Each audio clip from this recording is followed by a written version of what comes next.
اعوذ باللہ من الشیطان الرجیم بسم اللہ الرحمن الرحیم یا ایھا الذین آمنوا لا تاکلوا الربا اضعافا مضاعفا، اہل ایمان سود مت کھاؤ دوگنے پر دگنا۔ یہ جو کمپاؤنڈ انٹرسٹ ہے، بڑھتا چڑھتا رہتا ہے، یہ اصل میں پہلی آیت جو ہے سود کی حرمت میں وہ یہ ہے۔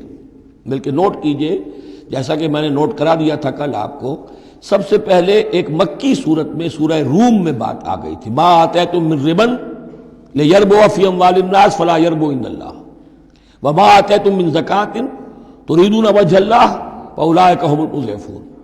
تو انفاق فی سبیل اللہ اور سود کو ایک دوسرے کے مقابل رکھ کر جو بھی اس سود کے اندر جو قباحت اور شناعت تھی وہ واضح کر دی، جیسے کہ شراب اور جوئے کی جو خرابی تھی اس کو سورۃ البقرہ میں بیان کر دیا تھا۔ اب یہاں وہ دوسرا آ گیا معاملہ کہ یہ کم سے کم سود کی شرح جو بہت زیادہ، جسے یوزلی کہتے ہیں آج کل، یہ سود کے جو ذاتی سے مسائل کے لیے لیتے ہیں، ہمارے ہاں بھی ایسے سود خور موجود ہیں، بہت ہائی ریٹ آف انٹرسٹ پر وہ دیتے ہیں لوگوں کو قرض اور ان کا خون چوس جاتے ہیں۔ تو پہلے اس سود کی مذمت آئی ہے، آخری حکم ہے پھر اس سود کا جو بیع کے اندر سود ہے، وہ ہے وہ حکم کہ جو سن 9 میں نازل ہوا، لیکن ترتیب مصحف میں وہ سورہ بقرہ میں ہے، وہ پورا رکوع ہم پڑھ چکے ہیں، اور اس رکوع کی آخری آیت وہ ہے جو قرآن مجید کی آخری آیت ہے ترتیب نزولی میں، وَاتَّقُوا يَوْمًا تُرْجَعُونَ فِيهِ إِلَى اللَّهِ۔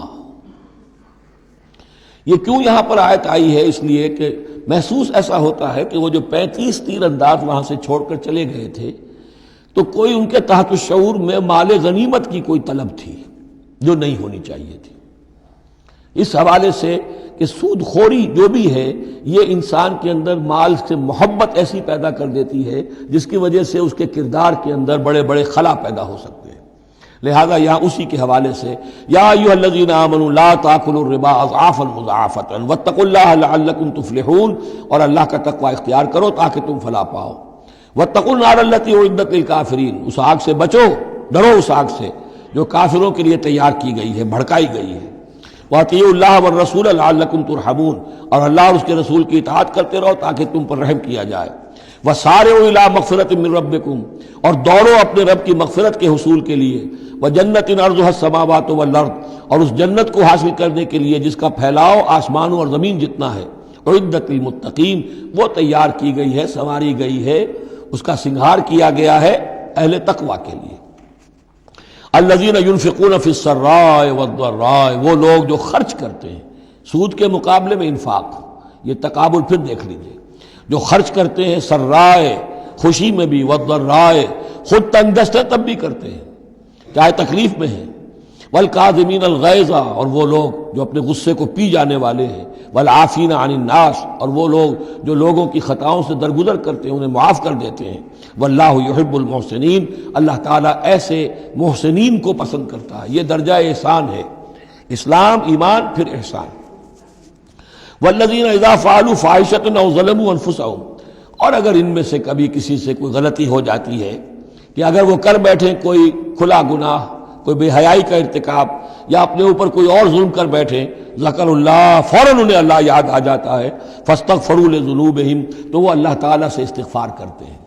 یہ مضمون سورہ نساء میں آئے گا کہ اللہ تعالیٰ نے اپنے اوپر واجب ٹھہرایا ہے کہ جو شخص مسلمان صاحب ایمان کو خطا اس سے ہو جائے اور وہ فوراً توبہ کر لے، تو اللہ تعالیٰ جو ہے اس نے اپنے اوپر واجب ٹھہرا لیا ہے کہ اس کی دعا کو ضرور قبول کرے گا۔ وَمَن يَغْفِرُ الذُّنُوبَ إِلَّا اللَّهُ، اور کون ہے جو معاف کر سکے گناہوں کو سوائے اللہ کے۔ وَلَمْ يُصِرُّوا عَلَىٰ مَا فَعَلُوا، اور وہ اپنے اس غلط فعل پر اصرار نہیں کرتے، یعنی یہ کہ کرتے چلے جا رہے کرتے چلے جا رہے کرتے چلے، موت آ گئی تو اب توبہ کریں گے، تب توبہ نہیں ہے۔ ایک خطا ہو گئی، جذبات میں ہو گئی، بھول میں ہو گئی، فوراً ہوش آیا، فوراً جو ہے گڑ گڑائے، فوراً توبہ کی، عزم مصمم کیا اللہ دوبارہ نہیں کروں گا، پوری پشیمانی کے ساتھ اللہ کی جناب میں اپنے پورے صمیم قلب کے ساتھ توبہ کی، اللہ اس توبہ کی قبول کرنے کی ضمانت دیتا ہے۔ اولئک جزاؤہم مغفرۃ من ربہم، یہ وہ لوگ ہیں کہ جن کا بدلہ ہے ان کے رب کی طرف سے مغفرت، وجنات تجری من تحتہا الانہار خالدین فیہا، اور وہ باغات کے جن کے نیچے یا جن کے دامن میں ندیاں بہتی ہوں گی اور وہ اس میں ہمیشہ ہمیشہ رہیں گے۔ ونعم اجر العاملین، اور بہت ہی اچھا بدلہ ہے عمل کرنے والوں کے لیے۔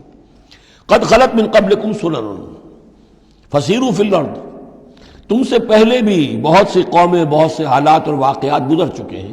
فسیروا فی الارض، تو زمین میں گھومو پھرو.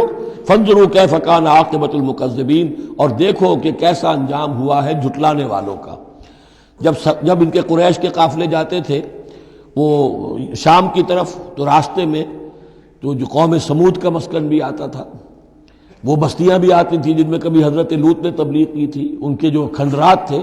تو یاد کرو کہ ان کے ساتھ کیا کچھ ہوا ہے. ھذا بیان للناس وھدی وموعظۃ للمتقین، یہ بیان ہے لوگوں کے لیے، وضاحت ہے لوگوں کے لیے، اور ہدایت ہے اور نصیحت ہے متقین کے حق میں. صدق اللہ العظیم.